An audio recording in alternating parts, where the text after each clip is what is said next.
La deuxième mesure, c'est celle que vient d'annoncer le président de la République.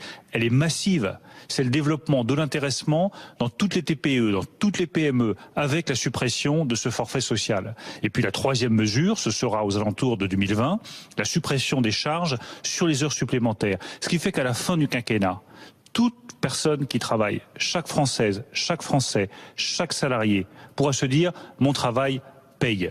Alors c'est vrai que nous avons demandé un effort aux retraités et le président de la République l'a reconnu très simplement. Nous remercions les retraités pour l'effort qu'ils font. Ils font un effort. Je sais que c'est un effort qui est parfois difficile pour beaucoup de retraités, mais cet effort qu'ils font, il n'est pas par pertes et profits, il ne va pas dans les poches de l'État, il va dans les poches de ceux qui travaillent.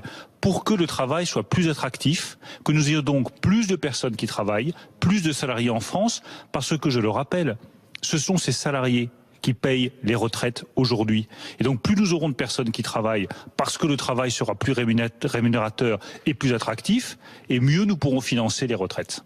On sent bien l'effort de pédagogie que votre gouvernement déploie. Le chef de l'État, encore tout à l'heure, s'est évertué à expliquer sa réforme. Est-ce qu'il n'y en a pas trop, finalement, au vu d'une contestation sociale qui grandit aujourd'hui dans plein de domaines différents ?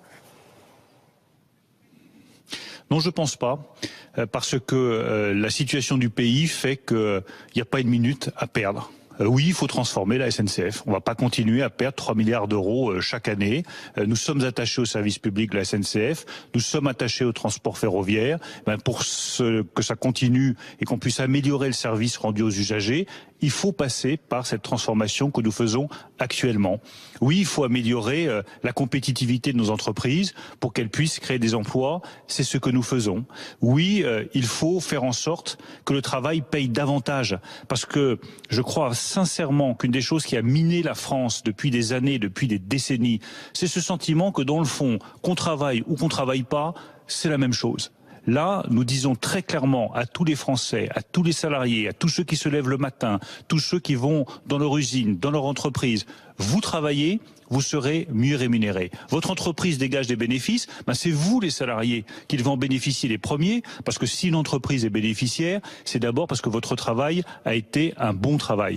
Donc je crois qu'il n'y a pas une minute à perdre pour engager ces transformations-là sur tous les sujets qui touchent les Français, parce qu'au bout du compte, ça permettra de rétablir de la prospérité et de la justice dans notre pays.